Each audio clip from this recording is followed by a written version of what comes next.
Berjumpa lagi dengan Albara. Kita lanjutkan cerita kelahiran kembali Dewa Abadi tanpa nama. Jangan lupa share, like, komen dan subscribe. Kelahiran kembali Dewa Abadi tanpa nama bab 661 tidak ada yang lain. Apa yang dikatakan menteri itu benar. Ada alasan mengapa meskipun hanya ada satu pengguna kunci, masih banyak peserta menara yang tidak berasal dari klan yang sama dengan penggunanya.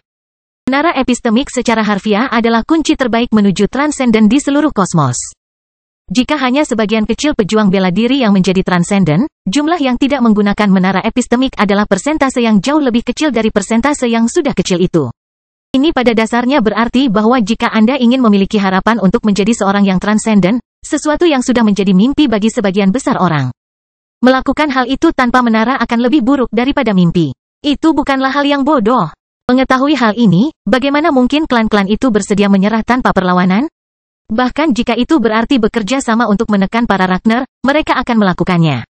Inilah sebabnya klan membagikan kuota menara epistemik mereka. Meskipun banyak yang lebih memilih untuk menjadi pemegang kunci, karena memberikan keuntungan tertentu, selama klan yang memegang kunci saat ini bersedia berbagi, maka konflik dapat diminimalkan. Menteri memahami hal ini, dan karena itu, tidak punya pilihan selain mengungkitnya. Mereka dapat mencari menara epistemik, dan semoga menemukannya terlebih dahulu. Namun, jika hal itu terjadi, mereka harus bersiap. Melihat tatapan tajam Odin berkurang, menteri menghela nafas lega sebelum melanjutkan. Soal di mana, Hela tidak yakin, tapi dia punya beberapa ide. Hampir tidak mungkin klan Dewa Kaisar sebelumnya tidak mengetahui menara ini. Faktanya, kemungkinan besar karena mereka dimusnahkan oleh kekuatan tak dikenal itulah yang menyebabkan informasi tentang menara epistemik hilang dari kita. Jadi, Hela menyarankan agar kita menelusuri gerbang-gerbang yang membatasi kawasan-kawasan kuno itu. Menara epistemik kemungkinan besar berada di titik puncak wilayah bersama karena siapapun yang memegang kuncinya, harus berbagi juga. Namun, menemukan catatan tentang hal seperti itu akan sangat sulit, apalagi jika kita memiliki catatan seperti itu, kita pasti sudah lama mengetahui tentang menara ini. Para menteri mengangguk setuju, mencari informasi tentang masa-masa itu sangatlah sulit. Tidak diragukan lagi, ada banyak sumber daya yang hilang karena periode peperangan tersebut. Lelaki tua itu terkejut saat bangun, menyebabkan mata semua orang tertarik padanya. Orang tua ini selalu yang paling tenang di antara mereka semua. Apa yang mungkin membuatnya bereaksi seperti ini? Dia memegangi dadanya, terengah-engah saat ekspresi pahit muncul di wajahnya. Dia tahu bahwa berita ini bukan pertanda baik bagi para Ragnar. Tetapi lebih buruk lagi, jika dialah yang mengatakan ini dengan lantang, dia tidak yakin Odin tidak akan langsung membunuhnya untuk melampiaskan amarahnya. Pada saat lelaki tua itu akhirnya menenangkan dirinya dan menguatkan sarafnya untuk melihat ke atas. Dia merasakan rasa sakit dari mata biru yang begitu dingin menatapnya sehingga tampak seperti laser cahaya bahkan di ruangan gelap ini. Tuan Odin, orang tua itu tidak bisa memalingkan muka. Meskipun dia tidak mempunyai murid, dapat dikatakan bahwa dia melihat segala sesuatunya jauh lebih jelas daripada kebanyakan orang. Dia bisa merasakan kematian merayapi dirinya, akhirnya siap untuk membawanya pergi. Merupakan kemalangannya karena dia tidak mati di usia tua. Loki sudah mati. Keheningan menguasai ruangan itu. Tidak ada satu orang pun yang berani berbicara. Semua kegembiraan yang mungkin ditimbulkan oleh informasi di menara epistemik sepenuhnya terhapus oleh kalimat tunggal 3 kata ini. Ketegangan yang kuat menggantung di udara, perlahan-lahan meningkat bahkan ketika ekspresi wajah Odin tetap sama. Hanya sedikit yang mengerti apa misi Loki, tapi Odin mengerti. Sebesar apapun keinginannya untuk mengamuk, dan melampiaskan amarahnya dan orang yang mengakhiri hidup Loki, jika memang itu yang dia pikirkan, bahkan jika 100 kuadran bersatu. Itu tidak akan berarti apa-apa bagi entitas ini. Dan sekarang dia telah menyerahkan miliknya. Untuk apa? Odin tidak pernah berpikir bahwa Loki bisa mati dengan cara lain. Satu-satunya alasan dia menahan amarahnya adalah karena takut pada entitas tersebut. Tapi, jika dia tahu bahwa orang yang bertanggung jawab hanyalah anak kecil di matanya, siapa yang tahu bagaimana reaksinya? Lelaki tua itu hanya tahu sedikit tentang misi Loki ini. Tetapi ketika dia melihat tuannya yang pemarah bereaksi dengan menahan diri. Dia tidak bisa menahan diri untuk menebak-nebak tingkat bahaya apa yang pasti dialami Loki hingga membuat Odin menghormatinya. Namun, ada satu informasi lagi yang harus dia kumpulkan dengan berani untuk membagikannya. Ini berdampak pada seluruh klan Ragnar, dan tidak peduli betapa takutnya dia harus mengucapkan kata-kata ini. Ada hal lain. Lelaki tua itu berkata dengan suara lemah, akhirnya mengalihkan pandangannya dari Odin untuk menatap lantai, siap menghadapi hukuman apapun yang mungkin datang. Saya telah kehilangan semua ikatan karma dengan benih keyakinan Loki. Akibatnya, saya tidak dapat menemukannya di aliran reinkarnasi. Aku tidak tahu apa yang terjadi. Namun yang mengejutkan, informasi menarik ini membuat Odin semakin yakin dengan apa yang terjadi. Siapa lagi di alam semesta ini yang mempunyai kekuatan untuk menghapus ikatan karma jika bukan karena entitas itu? Saat ini, dia menyesal telah mempercayai benda itu sejak awal. Tapi dia juga tahu bahwa entitas itu terlalu kuat untuk diabaikan. Dan meskipun dia di penjara sekarang, dilihat dari kekuatan bawahannya, para Ragnar tidak punya pilihan selain menyerah. Detik berikutnya, Odin berdiri, menghilang dari tempatnya berdiri. Tak satu pun dari Ragnar yang tahu kapan mereka akan bertemu dengannya lagi. Kembali ke Tanah Suci Belmont, sebuah buku di dalam cincin spasial Dion bersinar dengan gembira, bersemangat karena telah menambahkan pembangkit tenaga listrik baru ke halaman-halamannya. Di sana, di halaman ke-6, terdapat bola lampu bercahaya yang memiliki prasasti tak berujung mengambang di dalamnya, yang masing-masing berhubungan dengan warisan atau dao yang berbeda. Jika Odin melihat ini, amarahnya sudah cukup untuk menghancurkan alam semesta. Di dunia ini, hanya ada sedikit hal yang dapat membatalkan ikatan karma yang begitu kuat. Namun, bagi senjata dari 33 surga, hal seperti itu hanyalah permainan anak-anak. Sementara Odin mengira entitas tersebut adalah orang yang menggunakan kekuatannya untuk mencuri benih keyakinan putranya, kenyataannya pelaku sebenarnya adalah The Soul Tome. Bola lampu itu, penuh dengan prasasti yang tak ada habisnya, tidak lain adalah benih keyakinan Loki. Kelahiran kembali Dewa Abadi tanpa nama bab 662 jawabannya. Raja Acacia, setelah berjam-jam terbang, akhirnya bisa melihat bumi dari jarak jauh. Kecepatannya meningkat 1 kali lipat saat ia melesat menembus atmosfer, memungkinkan cincin api dibelokkan oleh energi langitnya. Namun, pemandangan yang dia temui jauh dari ekspektasinya. Dia datang ke sini dengan kecepatan tercepat untuk membantu, tapi yang dia temukan adalah perang yang sudah berakhir. Faktanya, sebagian besar Ragnar dan sekutunya telah ditangkap atau sudah lama melarikan diri. Yang lebih mengejutkan lagi, kini setelah kegelisahannya mereda, dia tiba-tiba menyadari bahwa jiwa istrinya ada di sini, bukan di sabuk es. Bagaimana Kawa bisa sampai di sini sebelum aku? Raja Acacia tidak tahu apa yang sedang terjadi, tapi saat ini, ada kejadian yang terjadi di bawah. Dalam situasi lain pun, Raja Acacia akan mengabaikannya. Bagaimanapun, tujuan saat ini adalah menemukan dan menghentikan Loki. Namun, tanpa pemahaman terhadap masalah, situasi yang jelas telah berubah drastis. Bagaimana dia bisa memahami langkah selanjutnya yang harus diambil? Ayah, aku tidak setuju. Ire Pakal tidak mengerti apa yang didengarnya. Ayahnya telah pergi bersama para ahli tak dikenal sebelumnya.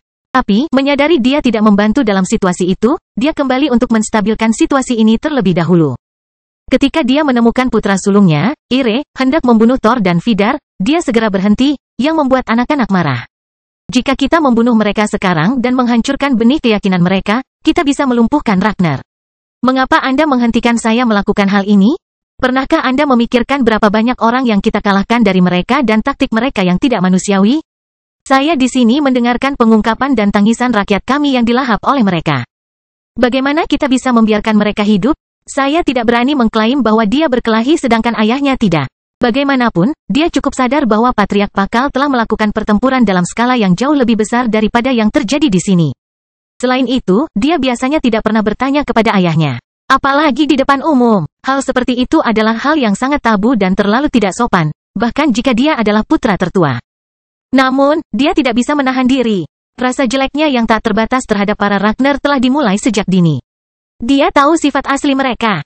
Faktanya, mungkin lintah darah seperti kristal merah adalah representasi sempurna dari klan orang ini. Patriark Pakal menghela nafas. Kamu tidak mengerti. Dia tenang dan sabar. Meskipun ledaknya meledak, dia tidak menegurnya, tidak pula melampiaskan amarahnya. Tanpa kekuatan, mustahil benih keimanan mereka bisa dipatahkan. Yang kami lakukan hanyalah mengingatkan para Ragnar di alam semesta ini. Ini benar. Meskipun saya memiliki pemahaman tentang hukum yang mengatur benih keyakinan, dia masih sangat belum mengetahui hal-hal yang berhubungan dengan karma sehubungan dengan hal-hal tersebut. Keluarga Ragnar, karena kecacatan mereka, berinvestasi besar-besaran dalam perlindungan karma untuk benih keyakinan mereka yang terbatas. Hal ini memungkinkan tidak hanya untuk menarik mereka keluar dari siklus reinkarnasi dengan lebih cepat, namun juga memungkinkan adanya penghalang perlindungan yang dapat bertahan cukup lama sehingga benih keyakinan dapat memudar dengan damai.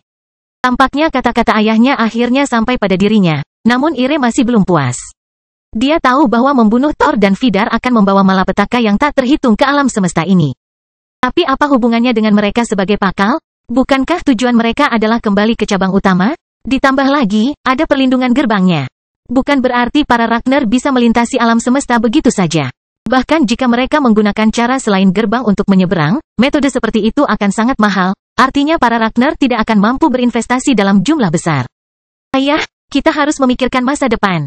Sekalipun kita tidak bisa menghancurkan benih iman mereka, membunuh mereka saja sudah cukup. Menghilangkan 2 dari 5 benih keyakinan Ragnar akan menjadi prestasi besar. Adik laki-laki Kaetlem dapat menggunakan ini untuk mendapatkan pijakan di cabang utama Pakal sebelum mengambil alih semuanya. Meskipun argumennya terdengar kuat, Patriark Pakal masih menggelengkan kepalanya. Kamu terlalu naif. Mungkin ini salahku karena menghabiskan begitu banyak waktu untuk pengembangan Kaetlem dan mengabaikanmu. Cabang utama tidak dapat diambil melalui diplomasi, juga tidak dapat dinegosiasikan. Anda melihat mereka sebagai keluarga karena itulah yang ada di hati Anda. Namun, mereka tidak akan pernah menempatkan Anda di hati mereka sebagaimana Anda memilikinya. Mereka mungkin menerima saudaramu pada awalnya, tapi setelah memahami latar belakangnya, tidak ada keraguan bahwa mereka akan memanfaatkannya. Apakah kamu ingat mengapa para Ragnar menyadari teknik pengorbanan darah kami? Ire tetap diam, kerutan dalam terlihat di wajahnya. Saat ini, sebagian besar tokoh penting memahami bahwa cabang Pakal di alam semesta ini terpaksa melarikan diri dari klan Dewa Kaisar Pakal yang utama. Selama pelarian itu, mereka membawa serta teknik yang diturunkan oleh Demon Sage, termasuk teknik pengorbanan darah. Namun, beberapa tahun yang lalu, Patriark Ragnar, atau Loki, begitu Dion mengenalnya, memulai perang untuk mencuri teknik ini. Jadi, pertanyaannya adalah, bagaimana dia tahu mereka memilikinya? Mengapa Loki begitu yakin bahwa keluarga cabang yang melarikan diri ini memiliki teknik yang begitu penting? Cukup untuk mengambil risiko terekspos dan berpotensi memperingatkan Belmont untuk memulai perang? Teknik yang isot itu sendiri akan menjadi hal yang tabu bagi Pakal. Bahkan jika mereka tidak tahu di mana benda itu berada, mereka tidak akan membocorkan informasi tentang hilangnya benda itu. Ini bisa menjadi pencegah yang besar bagi para Ragnar, jadi mengapa mereka melumpuhkan diri mereka sendiri dengan cara ini? Jawabannya terletak pada benih iman Kaetlem, Asura. Kelahiran kembali Dewa Abadi tanpa nama bab 663 tertegun. Kelahiran Kaetlem adalah hari kegelapan sekaligus terang bagi Patriark Pakal. Salah satunya adalah hari yang menandai kematian istrinya yang tak terelakkan. Dia adalah seorang wanita sederhana dengan konstitusi yang layak yang dipilih oleh Patriark Pakal di antara orang-orang di alam semesta ini. Sebagai Patriark klan Dewa, wanita seperti dia hampir tidak sulit untuk dia capai. Tapi, dia menyukainya. Dia adalah sosok yang lembut dan meyakinkan dalam menghadapi kartu yang telah dibagikan kepadanya. Namun, hari itu juga merupakan secercah harapan. Meskipun benih iman tidak akan terdeteksi dari jarak jauh kecuali jika dibangunkan. Jika seorang ahli berada dalam jarak dekat, benih iman yang belum terbangun pun dapat dideteksi, mengingat Anda secara aktif mencarinya. Karena putus asa, Patriark Pakal terbiasa memeriksa sendiri setiap anak Pakal yang baru lahir. Kebetulan yang terpilih di antara mereka adalah putranya sendiri. Namun kebenaran ini adalah pedang bermata dua. Hari di mana Kaetlem membangkitkan benih keyakinannya, akan menjadi hari di mana cabang utama Pakal mengetahui kelangsungan hidup mereka dan lokasi umum mereka. Namun, jika mereka ingin membalas dendam, Kaetlem tidak bisa menyembunyikan benih keyakinannya selamanya.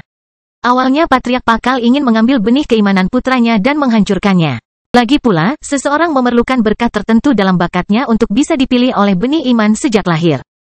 Itu berarti Kaetlem kemungkinan besar akan menjadi talenta luar biasa bahkan tanpa benihnya. Tapi masalah dengan rencana itu adalah sesuatu yang membuat Patriark Pakal ngeri. Sesuatu yang tidak tega dia ceritakan kepada orang lain, tapi juga memicu keinginannya untuk ingin menghancurkan klan Pakal saat ini juga. Ikatan karma yang sama ditemukan pada benih keyakinan Ragnar. Ditemukan di Pakal juga. Ini hanya berarti satu hal. Sementara Patriark Pakal menyesali tindakan tidak manusiawi dari para Ragnar dan sifat tercela mereka, klannya sendiri telah bertindak dengan cara yang sama di belakang mereka. Sejujurnya, Pakal melakukan ini hanya karena mereka dipaksa berkompetisi dengan Ragnar. Jika Ragnar tiba-tiba memonopoli mayoritas benih kepercayaan di kuadran, mereka akan berada dalam posisi yang sangat dirugikan. Ini karena meskipun Ragnar hanya memiliki 5 benih keyakinan, satu klan meskipun memiliki lebih banyak benih, biasanya tidak akan muncul lebih dari 3 atau 4 benih dalam satu generasi. Namun, alasan ini tidak menghentikan Patriark Pakal dari sakit perut. Ketika dia memikirkan tentang semua nyawa tak berdosa yang dibutuhkan untuk mewujudkan apa yang dia lihat, kemarahan di hatinya semakin membara. Pada titik ini, siapapun yang memperhatikan sejarah kuadran ini pasti sudah menyadarinya jauh lebih awal. Mengapa? Karena sekitar waktu yang sama Thor dan Vidar meninggal, Asura juga mati di tangan para Dukes dan Duchesses. Bukan suatu kebetulan bahwa ketiga benih iman muncul pada saat yang sama. Mereka semua terikat oleh kematian yang sama dan pembantaian berdarah yang sama. Ketika Patriark Pakal melihat kebenaran ini, dia tidak tahu harus berbuat apa. Mungkin alasan dia ingin menyelamatkan Thor dan Vidar sekarang karena dia melihat di dalamnya belenggu yang sama yang pernah mengikat putranya sendiri. Saat itu, Patriark Pakal hanya bisa meratapi kemalangannya sendiri. Dia mempersiapkan dirinya untuk melupakan Kaetlem yang pernah memiliki benih iman, memastikan untuk menyegelnya sehingga bahkan putranya tidak akan pernah mendeteksinya. Namun, saat itulah istrinya bertanya ada apa. Senyumannya begitu sederhana dan manis hingga hampir meluruhkan semua simpul di hati Patriark Pakal. Setelah mendengar putranya akan dipasung selamanya, Nyonya Pakal memucat. Hatinya sakit, tidak ingin putranya mengalami nasib seperti itu. Jadi, dia memanggil putra-putranya. Totalnya ada 3.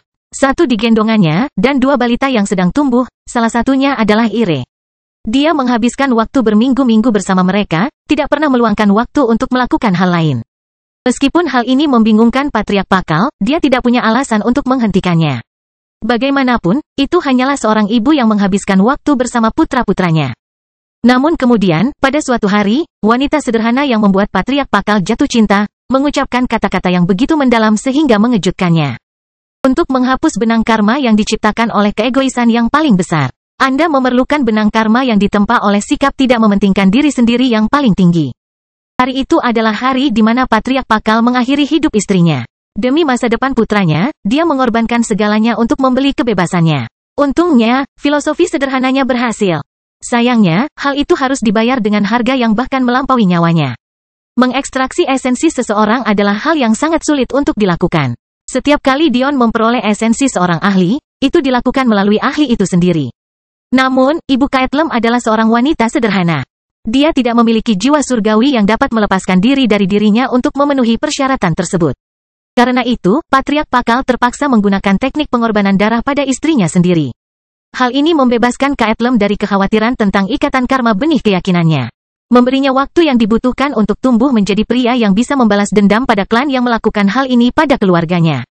Namun, hal itu juga mengingatkan para Ragnar. Penggunaan teknik sekuat itu tidak akan luput dari perhatian, terutama oleh seseorang yang sangat familiar dengannya seperti Loki. Ini memulai rangkaian peristiwa yang menyebabkan pertempuran dunia warisan yang membuat Dion terpaksa melarikan diri. Apakah kamu mengerti sekarang, Ire? Anakku. Patriark Pakal meletakkan tangannya di bahu putra sulungnya, tatapan lelah terlihat di mata coklat keruhnya. Kamu tidak perlu merasakan kesetiaan yang mendalam terhadap klan kami. Anda hanya perlu merasa marah. Bersikaplah kalkulatif. Jadilah cerdas. Jangan bertindak berdasarkan emosi, bertindaklah berdasarkan penilaian Anda yang lebih baik. Apakah kamu mengerti? Ire tertegun, matanya berkilat marah. Tapi pada akhirnya, bagaimana mungkin dia tidak mengerti? Kelahiran kembali Dewa Abadi tanpa nama bab 664 mereka adalah? Raja Akasia menunggu dengan sabar hingga putra dan ayah menyelesaikan momen kebersamaan mereka. Patriark Pakal tidak mau repot-repot menyembunyikan percakapan mereka darinya, kemungkinan besar karena dia mengenali ayah mertua Raja Acachia dan Dion, dan karenanya memercayainya. Apapun yang terjadi, ini hanyalah kisah tragis lain dari dunia persilatan. Sebuah tempat yang penuh dengan kekejaman tanpa akhir. Raja Acachia, aku senang kamu berhasil kembali. Seorang temanmu ingin aku rekonstruksi bahwa istrimu selamat dan sehat. Patriark Pakal menoleh ke arah Raja Acachia, tersenyum ramah. Raja Acachia hanya bisa tersenyum pahit. Selama ini, dia hampir tidak melakukan apapun. Meskipun Raja Belmont merasa tidak baik karena tidak berbuat cukup, setidaknya dia mengalahkan musuh. Raja Acachia tidak melakukan semua itu. Namun, ketika dia mendengar Kawa selamat, dia menghela nafas lega. Dan juga mendengar bahwa itu adalah seorang teman, sosok Amel dan Nora mau tidak mau muncul di pikiran. Jika itu mereka, maka tidak ada yang perlu bertanya-tanya. Raja Acachia berkata sambil tersenyum. Sepertinya semua kekhawatirannya sia-sia. Namun, rumitnya Patriark Pakal menceritakan kisah yang berbeda. Apakah ada yang salah? Raja Akasia menyelidiki. Situasinya mungkin lebih kompleks daripada yang kita bayangkan. Sudah beberapa jam sejak Nora mulai mencoba menguraikan formasi yang membuat Tanah Suci Belmont, tapi sepertinya dia tidak membuat kemajuan apapun. Formasi yang Nora perjuangkan, Raja Acachia tidak dapat membayangkan betapa rumitnya formasi tersebut. Menjelajahi akar labirin dari zat ini di Novuro East Enya. Dari pemahamanku, hal itu dipicu oleh matinya lapisannya, membuatnya berkali-kali lipat lebih kuat. Kematian. Raja Acachia memiliki perasaan campur aduk tentang informasi ini. Tapi, paling tidak, salah satu musuh terkuat mereka sudah mati. Itu bagus. Patriark Pakal mengangguk, mungkin lebih baik jika Anda datang sendiri. Nora mengatakan kemampuan empati sejati Anda mungkin sangat membantu. Raja Akasia menyetujuinya. Dia mungkin bisa menemukan beberapa titik lemah yang bisa membantu. Namun, saat dia hendak pergi, sekelompok orang secara tidak terduga menghalangi jalannya meskipun tidak ada permusuhan dalam tindakan mereka. Raja Akasia, Patriark Pakal. Kelompok itu membungkuk, mengikuti jejak kecantikan dunia lain yang usianya tidak lebih dari 25 tahun. Tentu saja ini adalah Ulu. Apakah ada sesuatu yang terjadi? Keduanya hampir berbicara pada saat bersamaan, keduanya terbiasa menjadi pemimpin klan mereka. Sebenarnya mereka masih khawatir dengan klan ini. Dengan jaringan intelijen mereka, mereka sudah lama memahami bahwa pemegang baru planet Nyx tidaklah sesederhana itu. Entah bagaimana, mereka telah menggulingkan klan sebelumnya sepenuhnya, sebelum mendirikan klan mereka sendiri. Dalam waktu 20 tahun, kami telah mendengar masalah Anda, dan ingin membantu.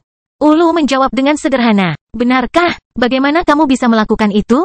Meski ditanyai, Ulu tampak tak terlalu mempermasalahkannya. Kami berhutang budi kepada Dion, kami berhutang bantuan padanya. Jika bukan karena dia, Tuan Muda kami pasti sudah mati sekarang. Mengenai caranya, kami memiliki banyak ahli penyegelan di sini. Meski kami tidak bisa mengklaim diri kami tak tertandingi, jika diberi waktu beberapa menit untuk bersiap, para tetua kami bisa meletakkan segel penekan formasi. Segel penekan ini seharusnya bekerja bahkan pada formasi tingkat bulan. Tergantung pada situasinya. Jika kami menggabungkan keahlian kami dengan keahlian Anda, Raja Acacia, membatalkan formasi dapat dilakukan dengan paksa. Bukan, Raja Acacia mengangguk. Rencana ini mungkin berhasil. Jika mereka melemahkan penghalangnya, lalu gunakan dia untuk menemukan titik lemahnya sebelum mereka semua menyerangnya bersama-sama. Rencana ini benar-benar bisa berhasil. Menggunakan segel untuk membatalkan formasi jelas merupakan pendekatan terbaik yang harus dilakukan. Kedua disiplin ilmu itu satu dalam satu bidang yang sama dan juga saling bertentangan satu sama lain. Sayangnya, para elf tidak memiliki ahli penyegel dengan budidaya yang cukup tinggi untuk menjadikan ini jalur yang layak, namun warga planet Nyx sepertinya menyiratkan bahwa mereka memilikinya. Namun, semuanya akan bergantung pada mereka. Raja Akasia tahu mereka sedang mencari sesuatu di alam semesta ini. Hanya waktu yang akan membuktikan apa motivasi mereka. Di Tanah Suci Belmont, Dion sekarang berdiri di depan Chen Glei, dan meskipun mereka dipisahkan oleh tembok Daiyu yang siap mati, Dion bisa merasakan ketakutan dan ketakutannya saat dia berjalan keluar gua dengan santai. Dion tidak akan melupakan penghinaan yang coba dilakukan Chen Glei untuk membuatnya menderita di tangannya. Dia telah membakar bayangan tinjunya yang melayang di udara hingga terhubung dengan wajahnya. Leluhur Belmont telah berhenti menyerang dan sekarang berdiri setengah langkah di belakang Ri dan Madeline. Dia sudah lama merasakan sumber ametis dalam diri Madeline, dan melihat bagaimana dia tunduk pada Dion, dia juga bisa mengejarnya. Jangan berpikir aku akan mengemis untuk hidupku. Chen Glei mengucapkan kata-kata langsung kepada Dion setelah pertempuran mereda. Dion menatap Chen Glei seolah-olah dia sedang melihat serangga, keberadaan tidak penting yang bisa dia hilangkan dalam sekejap. Bagaimana dia bisa peduli dengan kata-kata seperti itu sekarang? Lionel dan Evelyn masih terikat dengan canggung, hanya mampu melakukan gerakan sekecil apapun. Tapi, mereka ditempatkan di depan mata Chen Glei, membantunya memahami bahwa bahkan sekutu tersembunyinya telah ditangkap. Melihat sikap Dion, pembuluh darah Chen Glei menonjol saat dia mengatupkan rahangnya, tidak mau menerima giliran ini. Sepertinya sekarang, dia tidak punya pilihan. Membunuh mereka semua. Dion berbicara dengan tegas, membuat leluhur Belmont tidak punya pilihan selain mengikuti perintah. Namun, saat itulah sesuatu yang tidak terduga terjadi. Mata Chen Glei menajam. Prajurit Daiyu. Binatang di langit, leluhurku dan darahku. Mata Dion membelalak saat Raja Naga segera memahami apa yang sedang terjadi. Binatang buas juga bisa memiliki leluhur, meskipun proses mereka memerlukan membaca tulisan karena hubungan yang dimiliki binatang buas dengan alam semesta, itu masih relatif sederhana. Chen Glei memanggil leluhur Daiyu. Kelahiran kembali Dewa Abadi tanpa nama bab 665 di depan dia. Dion mengerutkan kening, segera menempatkan Ri dan Madeline di belakang. Mereka tidak menginginkan ini. Namun kini tubuh Dion telah menembus alam suci, tubuh mereka mirip dengan bulu di tangan bahkan ketika mereka berjuang. Kecuali jika mereka menggunakan kemauan mereka, sesuatu yang tidak akan pernah mereka lakukan terhadap suami mereka sendiri, mereka tidak akan mempunyai kesempatan untuk melawan. Ketika mereka melihat punggung besar Dion, bertato dengan sayap putih, hitam dan emas cemerlang, mau tak mau mereka merasakan rasa aman bahkan dengan malapetaka yang akan datang. Dion punya banyak alasan untuk khawatir meskipun leluhur Belmont ada di sisinya. Pertama, warisan Belmont tidak bisa dibandingkan dengan Daiyu bahkan dari jarak jauh. Salah satunya adalah mantan klan Dewa Kaisar, yang lainnya adalah klan Dewa Kerajaan di puncaknya.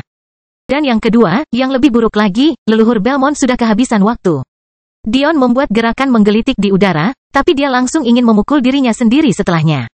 Dia secara konseptual ingin menggunakan formasi neraka senjatanya untuk membunuh Chen Glei secepat mungkin untuk menghentikan pemanggilan, tapi bagaimana dia bisa tanpa jiwa? Namun, Dion tidak menyerah. Kulitnya memerah saat dia mengedarkan teknik kehendak Kaisar Iblisnya, mendorongnya langsung ke puncak babak pertama. Sesampainya di belakang, dia dengan sentuhan ringan tangan Ri, mengabaikan kenyamanan untuk fokus pada cincin di jari-jarinya. Detik berikutnya, tombak Grandmaster muncul di tangan, hanya satu di antara sekian banyak inventaris sekte rusa surgawi. Yang ekstrim, giok paling gelap, Dai Yu dari timur, penguasa utara. Chen Glei terus fokus pada nyanyiannya. Dia harus melakukan ini. Dialah satu-satunya yang bisa melakukan ini. Persis seperti Lionel Belmont, hanya segelintir klan yang bisa memanggil nenek-nenek moyang mereka.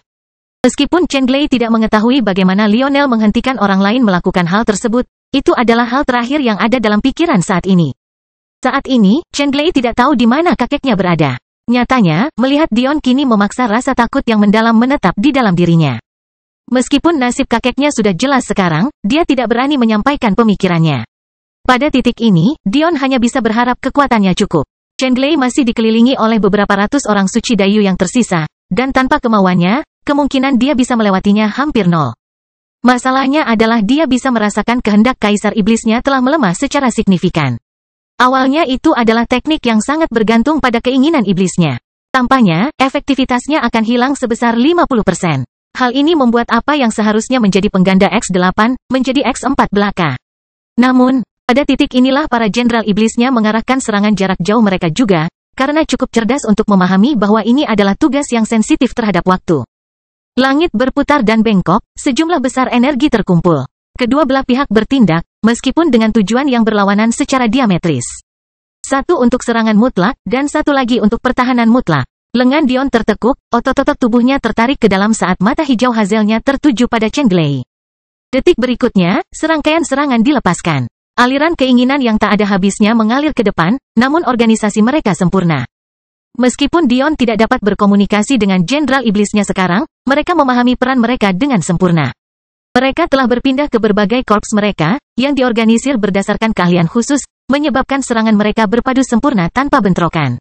Dai Yu tercengang. Hanya ada tingkat organisasi berbeda yang dicapai jenderal iblis di bawah kehadiran Dion. Seolah-olah keinginannya meresap ke dalam diri mereka semua. Suatu prestasi yang hanya mungkin terjadi jika setiap orang jenius yang sombong ini melihatnya sebagai pemimpin mereka yang tak terbantahkan. Tolong aku, Dion menunjuk ke ahli surgawi. Tanpa berkata apa-apa lagi, lengan Dion melesat ke depan dengan kecepatan yang menyilaukan, melepaskan tombak yang menghancurkan udara seolah-olah ruang pun menjadi penghalang baginya. Serangan para jenderal iblis menghancurkan Dai Yu, menghujani kekacauan dalam formasi pertahanan mereka yang dulu terorganisir. Namun, mengetahui ini adalah kesempatan terakhir mereka. Dai Yu mengeluarkan semua yang mereka miliki, bahkan tanpa malu-malu menggunakan anggota sekte Nifeus yang tersisa sebagai perisai daging untuk mencapai tujuan mereka.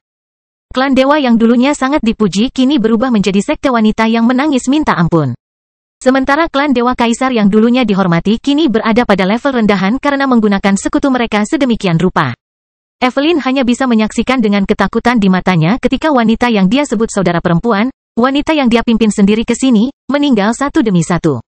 Diusir oleh mereka yang dianggap sebagai sekutu. Dia hanya bisa memikirkan bagaimana mereka yang membawa keadaan sampai ke titik ini. Bahkan sekarang, kekejaman dunia persilatan bersinar, tidak ada sekutu atau musuh abadi, hanya keuntungan yang bisa diperoleh dan hilang, dan mereka sangat rugi. Tapi, semua itu tidak penting. Jumlah musuh yang tersisa terlalu sedikit. Serangan Jenderal Iblis meledak, meninggalkan gang dari luar angkasa dari Chen Glei ke tombak Dion yang mendekat dengan cepat. Koordinasinya sempurna, dukungan mereka sempurna. Mereka semua bernapas dan menyerang sebagai satu kesatuan, merasakan kesuksesan di depan mata. Cahaya peraknya berkilauan diterpa sinar matahari, namun keindahannya hilang bagi mereka, terutama Chen Glei. Ketakutan tumbuh di matanya ketika kematian sepertinya menantinya. Namun, dia dengan tegas menyalurkan garis keturunannya, dengan marah mengucapkan kata-kata terakhir.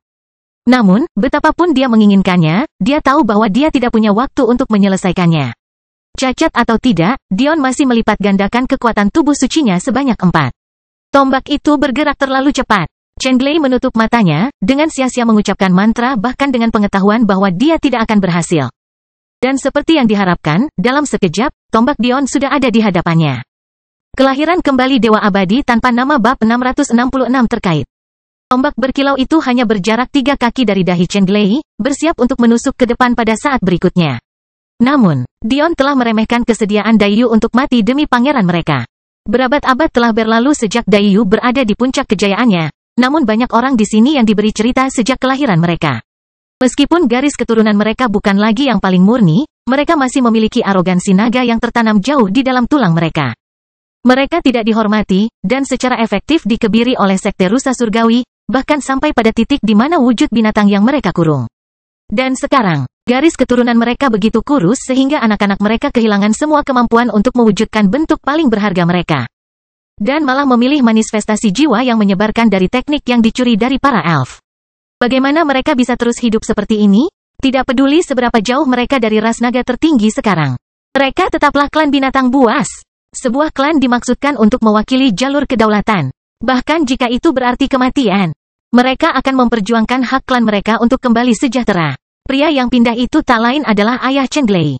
Berdiri di depan putranya, dia membakar jiwa tanpa ragu-ragu.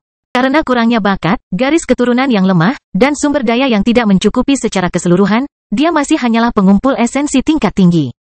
Dia tidak seperti ayahnya, Penatua Daiyu, dan dia juga tidak memiliki potensi yang dimiliki putranya. Tapi, dia memiliki keinginan keras untuk melihat Daiyu kembali sejahtera. Elder Daiyu pernah memiliki banyak putra. Namun, karena perang dengan sekte rusa surgawi, banyak yang langsung dibubarkan, sementara sisanya melakukan bunuh diri setelah wujud binatangnya tersegel. Dengan kebanggaan ras naga yang tertanam dalam diri mereka, bagaimana mereka bisa menahan pelanggaran seperti itu? Namun, Penatua Daiyu tidak memiliki kemewahan seperti itu. Harapan yang tersisa dari klan mereka ada pada dia dan dia sendiri. Jadi dia bersembunyi, perlahan-lahan membangun sekutu dan membangun Daiyu dengan sisa sumber daya mereka yang terbatas. Dia belum menikah lagi, tetapi memahami bahwa garis keturunannya perlu dilanjutkan. Dia mengambil seorang wanita secara acak dengan kondisi tubuh yang baik dan melahirkan ayah Chen Glei. Meskipun dia tidak bangga dengan bakatnya, dia tetap mencintainya. Dan ketika Chen Glei lahir, semuanya menjadi berharga. Ayah Chen Glei teringat hari pertama dia mendengar tentang Dion. Putranya datang kepadanya, menjelaskan bahwa sekte rusa surga telah menemukan penerusnya. Chen Glei pernah membayangkan bahwa Dion membunuh seorang ahli pengumpul esensi seolah-olah itu bukan apa-apa dan secara langsung menyarankan untuk membangunkan para leluhur untuk menghadapinya dan kemungkinan harta penyelamat nyawa yang mungkin dia miliki. Namun, sama seperti pria sombongnya, dia segera menutup gagasan itu. Dia bahkan ingat kata-kata yang bertahan saat hidupnya melintas di depan matanya. Bahan tertawaan macam apa yang akan kita gunakan untuk menggunakan para ahli itu terhadap seorang anak? Itulah kata-katanya, dan sekarang anak itu akan menjadi kematian. Ironi dari semua itu tidak hilang dalam dirinya, tetapi bahkan jika dia harus kembali sekarang, dia akan tetap melakukan hal yang sama. Meski sangat lemah dalam bakatnya, bahkan tanpa wujud naga yang bisa disebut miliknya, dia tetaplah seorang Daiyu. Kebanggaan masih mengalir di nadinya. Tidak ada obat untuk penyesalan. Jadi dia hanya bisa tertawa getir saat tombak itu merobek dadanya, mencabik-cabik hatinya dalam sekejap. Tapi, dia berdiri tegak, menggunakan kekuatan yang dia peroleh untuk membakar jiwa untuk memegang poros itu, berhenti untuk terus maju. Pecah dari darah mulut. Namun senyum di wajahnya tidak pernah pudar. Seumur hidupnya, dia tidak pernah memberikan kontribusi besar. Tapi saat ini, itu akan menjadi warisannya. Leluhur, kami dengan rendah hati memohon kehadiranmu yang perkasa. Dion menyaksikan adegan ini dengan ekspresi memuji yang dalam. Namun, sayangnya bagi ayah Chen Glei, Dion sudah memperhitungkan variabel seperti itu dan leluhur Belmont sudah lama bertindak. Saat Daiyu menghela nafas lega, tombak lain muncul, keluar dari penyembunyian spasialnya. Hampir olah-olah dikoreografikan dengan sempurna, tubuh ayah Chen Glei terjatuh, melupakan tombak dengan sempurna dari pandangan Chen Glei hingga saat-saat terakhir. Pada saat itu juga, Dion hampir santai. Dia hampir lengah. Dia hampir merasa seperti setelah berhari-hari bertarung, dia tidak perlu khawatir lagi. Tapi dia salah. Tepat ketika tombak itu berjarak beberapa inci dari dahi Chen Glei, energi tak berbentuk muncul saat sebuah pintu terbuka dari langit. Segalanya tampak membeku di angkasa, tidak mau bergerak dan mengganggu sosok ini. Satu-satunya orang yang tersisa yang tampaknya bisa bergerak bebas adalah Dion. Tapi, bahkan dia tidak bisa berbuat apa-apa ketika seorang pria yang berdiri setinggi 10 meter melangkah keluar dari pintu. Meskipun tingginya badannya, rambut hitam legam panjangnya mencapai punggung, hanya berakhir di pergelangan tangan kaki. Dia mengenakan cangpau ketat dengan sulaman perak, jahitannya hampir pecah karena kekokohan tubuhnya yang kokoh. Matanya dingin dan bercelah kuning, berkedip-kedip seperti binatang buas meskipun sifat tenangnya berbeda dengan ciri-ciri pahatannya. Tidak diragukan lagi, ini adalah leluhur Daiyu. Lionel mampu memanggil leluhurnya langsung dari makam mereka. Namun, Chen Glei tidak memiliki kemewahan ini. Kecuali jika leluhur Daiyu bersedia menggunakan kekuatannya sendiri untuk terhubung ke ruang ini melalui garis keturunan Chen Glei. Semua nyanyian Chen Glei akan sia-sia, jelajahi akar labirin dari zat ini di Novyuro Isen, tapi leluhur ini tidak hanya datang. Dia tidak menunggu sampai Chen Glei selesai memujinya. Sesuatu yang belum pernah terjadi dalam sejarah Daiyu. Sebenarnya Chen Glei sudah lama menyelesaikan tentang tulisan alam semesta. Satu-satunya bagian yang tersisa dari upacara tersebut adalah pujian untuk leluhur yang ingin dia panggil, sebuah tradisi yang ditambahkan tidak lain oleh para naga arogan itu sendiri. Lagi pula, jika naga biasa sudah menjadi penguasa, bagaimana mungkin mereka yang cukup kuat untuk menjadi nenek moyang tidak bisa menjadi lebih dari itu? Namun, leluhur ini telah mengabaikan semua itu dan jika ia menyampaikan pesan pada siapa, itu adalah indikasi. Rupanya itu terkait dengan Dion. Kelahiran kembali Dewa Abadi tanpa nama bab 667 tak tergoyahkan. Leluhur Belmont bergerak untuk melangkah maju, tetapi Dion memblokirnya. Bagi leluhur Belmont, serangan bunuh diri tidak menjadi masalah baginya. Faktanya, hal itu mungkin memberi lebih banyak karma baik. Tapi, hal seperti itu tidak ada gunanya bagi Dion. Jika dia kehilangan bagiannya yang paling berharga dalam tindakan tak berguna seperti itu, dia mungkin akan membuat mereka semua mati. Dalam beberapa dekade mendatang, dengan kekuatan yang sangat lemah, dia harus menggunakan kecerdasannya untuk keuntungannya. Dan membiarkan leluhur Belmont bertarung, tidaklah cerdas. Siapapun yang tahu bahwa leluhur Daiyu ini lebih kuat. Daiyu tiba-tiba berlutut secara bersamaan, mengabaikan luka yang paling mencolok sekalipun untuk memberi penghormatan. Penguasa yang sombong atau tidak, setiap klan memiliki protokol dan etika yang harus diikuti. Dion tahu bahwa leluhur ini adalah ahli formasi Dao, bahkan mungkin lebih dari itu, di puncaknya. Namun, kekuatannya telah terkikis oleh dua hal. Pertama, sepertinya Chen Glei enggan menggunakannya karena ini adalah pemanggilannya yang terakhir. Dan kedua, leluhur mengalihkan sebagian besar sisa kekuatannya untuk terhubung ke lokasi Chen Glei dari makam Daiyu. Namun pengamatan ini tampaknya tidak berarti banyak. Dia masih jauh lebih kuat dari leluhur Belmont, bahkan dalam kondisi ini. Tidak ada kejutan dalam pandangan leluhur Daiyu ketika dia melihat seorang anak berusia 19 tahun yang tidak gemetar ketakutan di bawah kekuatan yang menindas. Faktanya, dia hampir tampak seolah-olah dia mengharapkannya. Di dalam hati Dion yang bingung ini, sampai leluhurnya berbicara. Raja Naga, apakah kamu benar-benar tidak ingin melepaskan keluarga Daiyuku? Terlepas dari kata-kata yang diucapkan, tidak ada tanda-tanda permohonan dalam suara leluhur. Faktanya, dia memiliki momentum yang akhirnya menyerah dalam nada bicaranya. Begitu kata-kata ini diucapkan, Dion langsung mengerti. Nenek moyang Daiyu keluar seperti ini karena dia merasakan akhir dari Daiyu sudah dekat. Dengan akal sehatnya, bagaimana mungkin dia tidak mengerti bahwa hanya Chen Glei yang memiliki garis keturunan yang cukup kuat untuk mengabdi? Itu hanya berarti satu hal. Jika Chen Glei mati, Daiyu akan musnah. Tapi itu hanya sebagian dari kepuasannya. Alasan kedua adalah karena Raja Naga. Dion tidak memiliki akses ke kedamaian. Jadi meskipun dia sekarang mengetahui kepekaan hal-hal yang berhubungan dengan Raja Naga, tidak ada yang bisa dia lakukan untuk menyembunyikannya kecuali dia ingin menyimpan selamanya dalam lingkaran spasialnya. Namun, dia merasa tidak aman melakukannya. Meskipun ada keraguan di hati sekutu Dion, mereka tidak berani mengatakan kata pun. Mereka menunggu apakah pemimpin mereka dapat memberikan keajaiban lagi. Dan kenapa aku harus melakukan hal seperti itu? Dion menjawab dengan tenang. Yang bisa dia lakukan sekarang hanyalah bertindak seperti yang dilakukan Raja Naga. Raja Naga tidak akan takut mati, dia juga tidak akan menaruh garis keturunan Daiyu di matanya. Namun, melakukan hal seperti itu tidak terlalu sulit bagi Dion. Kesombongannya sudah meresap jauh ke dalam tulangnya. Kamu berjuang demi manusia sambil memusnahkan jenismu sendiri? Balas leluhur. Aku berjuang untuk diriku sendiri, dan keluargamu sudah terlalu sering membuatku kesal. Aku bisa mencium bau darah salah satu orang terbaik kami padamu. Apakah itu tidak cukup? Nenek moyang sepertinya mundur selangkah. Daiyu yang berlutut tidak percaya dengan apa yang mereka dengar. Terutama Chen Glei yang baru saja kehilangan ayahnya dan kini dipastikan kehilangan kakeknya. Perasaan sangat masam menyebar ke seluruh hatinya, tapi dia masih tidak berani untuk melihat ke atas. Namun, meskipun kata-kata ini sangat menyakitkan bagi Daiyu, itu merupakan bagian lain dari teka-teki bagi Dion. Aura Raja Naga tidak cukup untuk membuat leluhur ini mengambil pendekatan ini. Tidak, dia juga merasakan kematian Penatua Daiyu ada hubungannya dengan Dion. Penatua Daiyu bukanlah karakter biasa. Bahkan di masa puncak Daiyu, dia adalah patriark mereka, atau lebih tepatnya, kaisar mereka sesuai dengan gelar resmi yang didiktekan. Dia juga akan menjadi leluhur setelah kematiannya, sangat disayangkan tidak ada seorang pun yang mampu memimpin upacara yang diperlukan.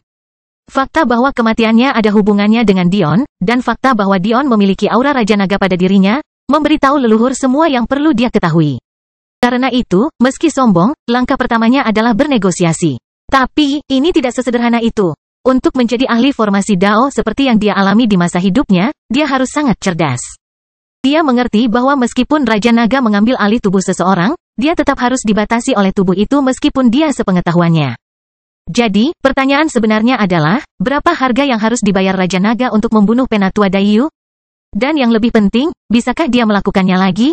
Jawabannya tentu saja tidak. Tapi, Dion hanya harus membuatnya seolah-olah jawabannya adalah ya. Dia menyinggungku, dia mati. Cucunya menyinggungku, dia harus mati juga. Dion menjawab begitu saja. Jangan memaksakan ini terlalu jauh. Nenek moyang meraung gelisah. Mata Dion menyipit. Atau apa, kamu akan menghancurkan karung daging milikku ini? Apakah kamu mempunyai kekuatan untuk melakukannya? Dan bahkan jika kamu melakukannya, terus kenapa? Aku sudah hidup jutaan tahun. Dan aku akan terus hidup jutaan tahun lagi. Aku akan menjadikannya misi hidupku yang kedua untuk menghapus Daiyu dari keberadaan jika itu yang benar-benar kamu inginkan. Nenek moyang mengatupkan giginya mencoba menenangkan amarahnya. Biarpun dia menggunakan semua yang dia punya, mustahil menghancurkan senjata Raja Naga.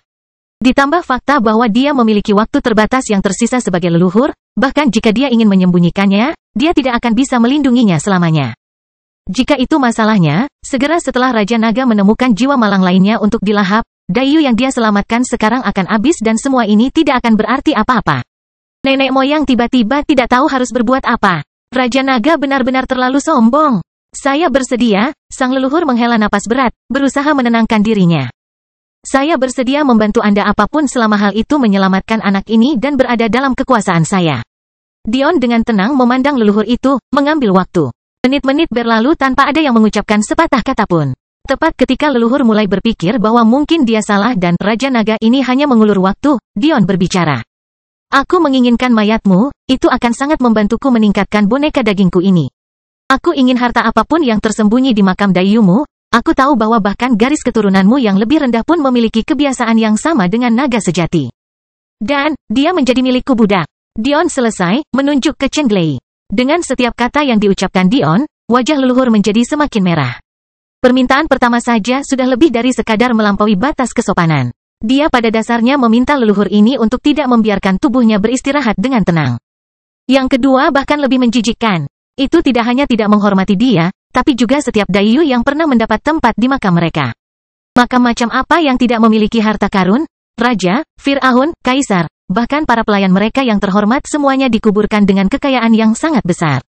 Bahkan ketika Daiyu kekurangan sumber daya, mereka tidak pernah berani mengambilnya dari makam mereka sendiri. Namun, Raja Naga menginginkannya sekarang. Dan terakhir, menjadikan Chen Glei sebagai budak, menjadikan Daiyu terakhir yang layak menjadi budak. Ini sama saja dengan menamparkan wajah seluruh silsilah Daiyu.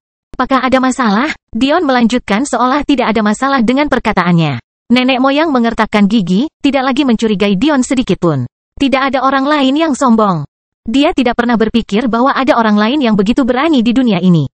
Bahkan Raja Naga pun tertawa terbahak-bahak dan menggetarkan di benak Dion saat ini. Dion tahu dia menyetujuinya. Sebenarnya, jika salah satu dari permintaan itu hilang, leluhur akan memilih untuk menyerang. Dalam pikirannya, Raja Naga memang tidak sopan, tapi dia juga harus serakah. Dan, yang paling penting, Raja Naga yang asli tidak akan pernah membiarkan Chen Glei pergi begitu saja karena mendapat keuntungan. Tidak peduli apa yang dia terima, Chen Glei harus menderita karena mengganggunya. Bagaimana perasaan bawahan dan istri Dion? Mereka masih tidak berani berbicara, tetapi kekaguman di mata mereka semakin bertambah seiring berjalannya waktu. Ini adalah suami mereka. Ini adalah pemimpin mereka. Tempatnya di hati mereka tidak tergoyahkan. Kelahiran kembali Dewa Abadi tanpa nama bab 668 peti mati. Selama seluruh proses ini, Lionel hampir tidak bisa mengendalikan guncangannya. Namun anehnya, hal ini memberinya rasa lega. Berbeda dengan Jenderal Iblis Ri, Madeline, dan Dion, yang semuanya yakin Dion mengendalikan tubuhnya sendiri, Lionel tidak memiliki pemahaman seperti itu. Baginya, Chen Glei dan Evelyn, mereka semua menyatukan apa yang mereka anggap sebagai kebenaran. Alasan Dion selamat. Alasan mengapa dia begitu jenius. Alasannya dia menggagalkan rencana mereka lagi dan lagi. Itu semua karena dia tidak pernah benar-benar Dion sejak awal. Selama ini dia adalah entitas kuno. Inilah sebabnya mengapa tidak ada dari mereka yang berani mengucapkan sepatah kata pun. Sama seperti leluhur Daiyu, mereka tertipu. Kehadiran Dion dan bakatnya terlalu berlebihan bagi mereka untuk menerima penjelasan lain. Tidak ada bukti yang lebih meyakinkan bagi mereka selain fakta bahwa Dion mampu menahan tekanan ini. Apa yang tidak mereka ketahui adalah bahwa Dion telah menghadapi tekanan seperti itu sepanjang hidupnya. Dari ayahnya, Jenderal Mache, hingga pamannya. Tak satu pun dari mereka memiliki bakat bela diri, tetapi mereka berkultivasi dengan cara lain. Mereka mempertajam indera mereka, menyempurnakan disiplin mereka, membentuk semangat mereka. Tidak peduli seberapa besar Dion sangat membenci Jenderal Mache, tidak ada keraguan bahwa ketiga orang itu akan berdiri di puncak dunia persilatan jika bukan karena entitas tersebut. Tapi, kini Dion telah melampaui mereka. Sebagai seorang anak, dia sudah mampu mengabaikan kehadiran mereka. Tapi sekarang, dengan berkah surganya yang berlipat ganda ratusan kali lipat, pria setinggi 10 meter ini tidak ada artinya baginya. Nenek moyang tampaknya kesulitan menahan amarahnya. Faktanya, jika Dion tidak tahu bahwa dia adalah seekor naga, warna merah itu kemungkinan besar tidak sehat. Bagaimana mungkin penerus terakhir klan kita bisa menjadi budak? Itu tidak ada bedanya dengan akhir keluarga kita saat ini. Dion mengangkat bahu. Untuk naga yang sombong, memang demikian. Tapi, kamu harus mendapatkan hak untuk memiliki kebanggaan di dunia ini. Siapakah Daiyu di depanku? Kata-kata terakhir itu keluar dengan geraman pelan. Isinya arogansi yang begitu dalam sehingga leluhurnya tercengang. Tato di punggung Dion bersinar, menyebabkan sensasi kesemutan menarik perhatiannya, hampir seolah-olah sayap mengancam akan meledak dari punggungnya. Meskipun Dion mengabaikannya untuk saat ini, dia memiliki sedikit pemahaman tentang mengapa hal ini terjadi. Manifestasi humanoidnya sangat arogan sampai-sampai ia meremehkan Sol Tome yang menamakannya. Dalam situasi ini, meskipun jiwa Dion tersegel, manifestasinya telah menyebabkan perubahan fisik pada dirinya. Jika bukan itu masalahnya, tato-tato ini tidak akan pernah mengukir tempatnya di kulitnya. Seharusnya menjadi kebanggaan klan Daiyumu untuk melayaniku dalam hidup ini. Saat tubuh ini sudah habis masa berlakunya, mungkin kamu akan cukup beruntung karena aku tidak akan pernah mengganggumu lagi. Nenek moyang hanya bisa mengubur perasaannya. Seorang ahli bela diri setingkat Raja Naga dijamin akan melangkah ke alam transenden puncak. Apalagi jika karung daging yang dia pilih memiliki bakat yang buruk, dengan sepengetahuan Raja Naga. Bagaimana mungkin dia tidak mengetahui ratusan cara untuk meningkatkan hal seperti itu? Ditambah lagi, dengan melekatnya benih keyakinannya, ada keuntungan bawaannya. Ditambah lagi dengan fakta bahwa dia tidak akan dirugikan oleh benih keyakinannya sendiri, dan selama dia tidak tertipu, dapat dipastikan. Biasanya, orang-orang jenius yang memiliki benih iman mungkin akan terbiasa mengandalkan benih iman mereka dan menghambat pertumbuhan mereka. Namun, bagaimana Raja Naga bisa mengatasi masalah ini jika dia menggunakan masalahnya sendiri? Itu bukanlah suatu hambatan yang perlu dia khawatirkan. Hal ini membuat setiap kali Raja Naga bereinkarnasi semu seperti ini, menjadi lebih mudah dari yang terakhir. Seseorang yang telah menyelesaikan tahap pondasi sudah bisa hidup ratusan tahun. Karena pemurnian organ mereka, tidak ada kekhawatiran jika mereka bisa hidup hingga usia 500 tahun. Seseorang yang telah memasuki tahap pengumpulan esensi sudah dapat hidup hingga usia 2000 tahun, tanpa masalah. Bergantung pada perkembangan mereka, jika mereka terjebak pada level ini, mereka bahkan bisa hidup sampai 3000 tahun. Seorang suci bisa hidup sampai usia 5000 tahun. Surgawi, 10.000 tahun. Namun, formasi Dao adalah tempat para ahli bela diri mulai mencapai level yang mencengangkan. Bahkan ahli formasi Dao tahap pertama dapat hidup hingga usia 100.000 tahun. Dan untuk setiap tahap tambahan, 100.000 tahun lagi ditambahkan ke totalnya. Hal ini tidak hanya menunjukkan perbedaan besar antara kualitas energi surgawi dan energi misterius, tetapi juga menunjukkan betapa sulitnya mencapai tingkat baru seiring kemajuan Anda. Karena bahkan dengan waktu sebanyak ini, mereka yang mencapai transendensi dapat dianggap sebagai setetes air dalam ember sebesar kosmos. Lebih buruk lagi, mereka yang mencapai puncak formasi Dao, meskipun tidak jarang, merupakan anomali tersendiri. Sayangnya, tidak diketahui batasan usia kenaikan setengah transendensi. Beberapa orang mengatakan pada titik ini Anda sudah menjadi abadi. Sementara yang lain mengatakan tidak ada manfaatnya sama sekali kecuali memilih lebih dekat menuju transendensi sejati. Semua ini berarti bahwa akan memakan waktu lebih dari 1 juta tahun sampai Daiyu memiliki kesempatan untuk bebas. Dan siapa yang tahu jika suatu hari nanti Chen Glei akan membuat marah Raja Naga dan mati tanpa keturunan sama sekali? Ada sejumlah faktor yang dapat mengubah keadaan dari sekarang hingga nanti. Faktor-faktor yang bahkan orang yang paling berkuasa sekalipun tidak dapat menjelaskannya sepenuhnya. Namun, ketika mereka yang menyaksikan mengira leluhur itu akhirnya akan menyerah, tangan yang besar meraih pintu serupa di belakang punggungnya. Detik berikutnya, harta karun yang belum pernah dilihat Dion dibanjiri dengan peti mati yang begitu besar hingga menutupi matahari di langit. Kelahiran kembali Dewa Abadi tanpa nama bab 669 satu arah. Banyak yang tidak percaya dengan apa yang mereka lihat. Faktanya, mungkin Dion terus mempertahankan ekspresi datar, seolah-olah memang seharusnya begitu. Mulut Chen Glei terbuka dan tertutup. Namun pada akhirnya, dia tidak berani mengucapkan sepatah kata pun. Sekalipun dia punya pemikiran seperti itu, tekanan yang dibebani nenek moyang pada segalanya saat ini akan menghancurkan kata-katanya menjadi ketiadaan. Menit-menit berlalu ketika aliran harta karun terasa tanpa akhir. Sang leluhur bahkan mengeluarkan ratusan peti mati lainnya, membukanya satu persatu dan mengeluarkan barang-barang berharganya. Faktanya, di bawah tatapan Dion, dia mengertakkan gigi dan meninggalkan peti mati itu juga. Bagaimana bahan yang digunakan untuk menguburkan ahli seperti itu bisa biasa-biasa saja? Namun, leluhur merasa sedikit lebih baik tentang hal ini. Di matanya, jika dia harus berkorban demi kebaikan klan, mereka juga harus berkorban. Dion mengira dia kaya sebelumnya, tapi jelas tidak. Dia mungkin menyukai alam semesta yang menyedihkan ini, tetapi para Ragnar benar-benar menggunakan batu pengumpul esensi sebagai semen mereka. Adapun dayunya, kekayaan mereka tidak dilebih-lebihkan. Dion melihat tumpukan batu energi yang tak ada habisnya, masing-masing transenden. Faktanya, ada beberapa ribu batu enigmatik juga. Di puncak batu energi, ketiga batu energi Dao, transenden, dan misterius dipenuhi dengan energi misterius. Perbedaan di antara keduanya terletak pada kualitas. Dan tidak ada keraguan bahwa batu-batu misterius yang sebenarnya lebih unggul dari yang lain. Tapi, itu tidak berakhir dengan batu energi. Batu merah darah yang tak terhitung jumlahnya mulai menumpuk di atas batu energi. Dion tidak tahu apa itu, tapi dia tidak bisa membiarkan kebingungan mewarnai wajahnya. Tidak sekarang. Untungnya, Raja Naga merasakan kebingungannya. Itu adalah batu yang mampu menyimpan esensi skala terbalik. Binatang normal dan makhluk humanoid memiliki esensi darah untuk mewakili budidaya tubuhmu. Namun, naga memiliki kemampuan sekunder di atas ini. Dari sinilah kemampuan jiwa naga kita berasal dan mengapa aku berkata aku tidak bisa mengajarkannya kepadamu. Semakin kuat garis keturunan naga, semakin kuat skala kebalikannya, dan semakin sombong jalur kedaulatan dan wilayah jiwa naga mereka. Namun hal ini membuat Dion memiliki lebih banyak pertanyaan. Mengapa benda seperti ini ada di dalam kuburan? Sudah menjadi tradisi para naga untuk bertarung satu sama lain. Entah itu klan kita sendiri, atau melawan klan lain. Saat seekor naga dikalahkan, pemenangnya diperbolehkan mengambil skala kebalikan dari lawannya. Di kubur yang menyertainya adalah representasi langsung dari prestise naga dalam hidup. Bukankah akan lebih bermanfaat jika menyerapnya untuk membuat jiwa nagamu lebih kuat?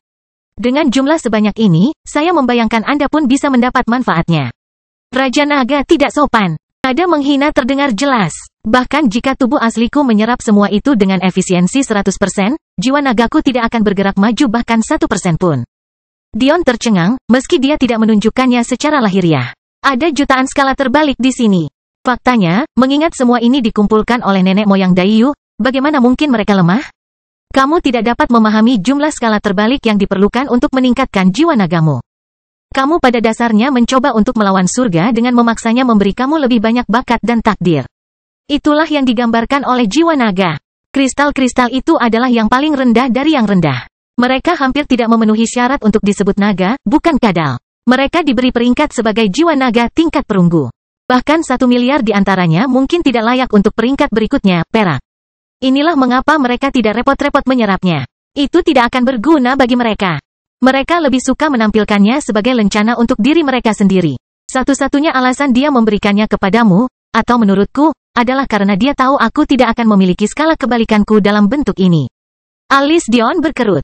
Lalu kenapa kamu bisa menggunakan Dragon Soul? Itu bukanlah jiwa nagaku yang sebenarnya. Itu hanya sebagian yang tertinggal dalam benih keyakinanku. Tidakkah kamu memperhatikan bahwa yang disebut Penatua Daiyu itu membentuk wilayah yang lebih besar dan kuat? Itu bukan hanya karena batasan dari jiwamu. Itu juga batasan dari bentukku ini. Jadi semua ini berarti aku bisa menyerap sisik-sisik ini? Jika kamu tidak keberatan menjadi musuh seluruh kuadran Dragokilin. Jika bahkan seekor naga pun merasakanmu, mungkin akan ada masalah. Aku akan berpura-pura menjadi dirimu lagi. Raja Naga tetap diam. Itu memang solusi yang bagus. Tapi, bukan berarti Raja Naga tidak memiliki musuh. Dan mengingat statusnya, mereka bersedia menjadi musuh yang jauh lebih kuat dari Daiyu. Dion sepertinya memahami hal ini, tetapi dia tidak peduli. Jika tidak ada yang memprovokasi dia, dia akan membiarkannya. Tapi, jika ada yang melakukannya, jika itu berarti harus membakar seluruh kuadran menjadi abu, dia akan melakukannya. Dion tidak akan pernah lupa bahwa adik laki-lakinya memiliki nama yang terkenal di negeri Dragokilin.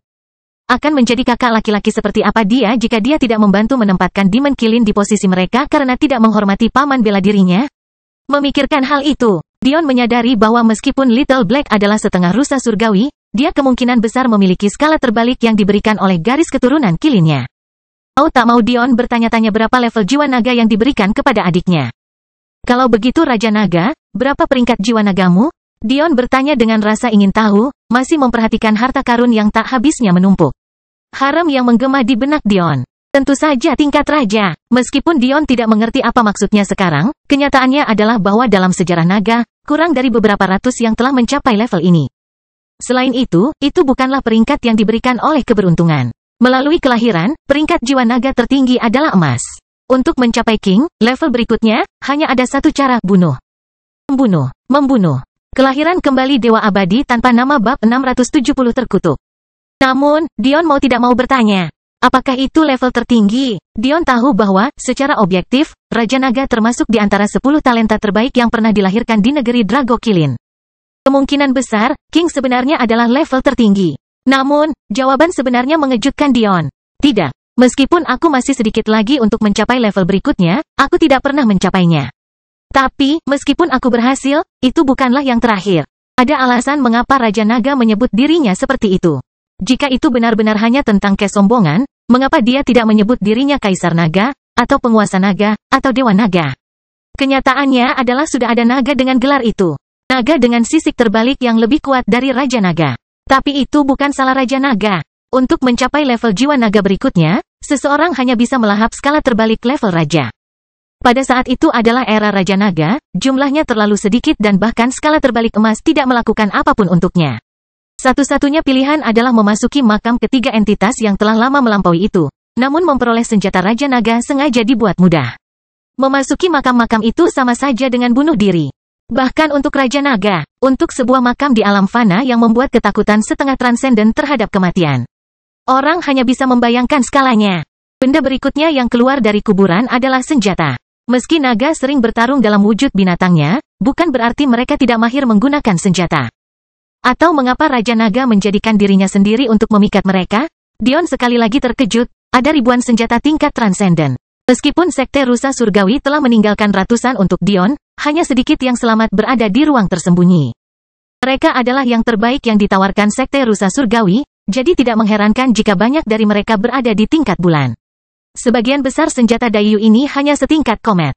Tapi jumlahnya puluhan ribu, Dion dapat memberikan senjata setingkat itu kepada masing-masing jenderal iblisnya dan meningkatkan kekuatan mereka ke tingkat yang lebih tinggi. Selain itu, apa yang akan terjadi jika Dion membagikan timbangan terbalik alih-alih menggunakannya untuk dirinya sendiri? Bagaimana jadinya jika seluruh pasukan melepaskan domain jiwa naga kolektif? Itu adalah sesuatu yang ingin dia lihat. Penglihatan Dion yang tajam menangkap beberapa lusin senjata tingkat bulan. Tapi, di seluruh tumpukan, tidak ada satupun senjata tingkat tertinggi. Pada titik ini dapat dipahami bahwa kemacetan yang dibutuhkan oleh satu penghalang dalam level. Namun, Dayu tidak terlalu mengecewakan Dion, karena pada saat berikutnya, 3 harta karun yang cemerlang terbang keluar dari kuburan, tetapi ada satu yang menarik perhatian Dion. Bahkan Raja Naga yang asli terbangun dari lamunannya untuk melihatnya. Meskipun Dion tidak tahu apa fungsinya, ia mengeluarkan aura yang sangat familiar. Aura senjata dari 33 surga. Apa yang dia tidak tahu adalah bahwa itu bukan jenis jiwa. Tidak, itu termasuk di antara 11 kategori budidaya tubuh. Dion bisa melihat ekspresi sedih leluhurnya, tapi dia tidak berkata apa-apa. Dia tahu bahwa leluhur tidak berani meninggalkan apapun. Kalaupun dia melakukannya, apa gunanya? Dion hanya akan menyiksa Chen Glei sampai dia tenggelam di mana letak makam itu, lalu dia bisa menyembunyikan apa saja. Selain itu, karena nenek moyang menepati janjinya, mengapa Raja Naga menepati janjinya? Dia tidak mampu mengambil risiko. Pada akhirnya, Tanah Suci Dayu menjadi tempat tandus di mana kerangka putih pati berdampingan. Dulunya para pejuang, sekarang bahkan pakaian di punggung mereka pun hilang dalam kematian. Saat leluhur hendak menyatu dengan tubuhnya untuk terakhir kalinya dan meninggalkan urusan ini, Dion berbicara lagi. Bakar jiwamu dan ubah menjadi kekuatan tubuh, jika kamu mau. Akan sia-sia jika jiwamu menghilang begitu saja. Inilah sebagian besar alasan mengapa Dion hanya tertarik pada mayat leluhur ini. Dia adalah yang terakhir memiliki Dayu, yang berarti yang lain sudah lama membusuk dan tidak lagi memiliki energi yang dibutuhkan Dion. Jadi, mengapa mengambilnya? Meskipun tulang naga juga bagus dan berguna, Dion tidak membutuhkan sumsum yang disediakannya. Garis keturunan Dayu tidak cukup baik untuk pembuluh darahnya. Anehnya, nenek moyang menyetujuinya tanpa kata pun. Seolah-olah dia sudah pasrah dengan nasibnya. Apakah dia meninggal cepat atau lambat? Apa bedanya? Nenek moyang menjadi ilusi sebelum menyatu ke dalam peti matinya. Sesaat tidak ada apa-apa, tapi kemudian nyala api putih terlihat dari tepinya.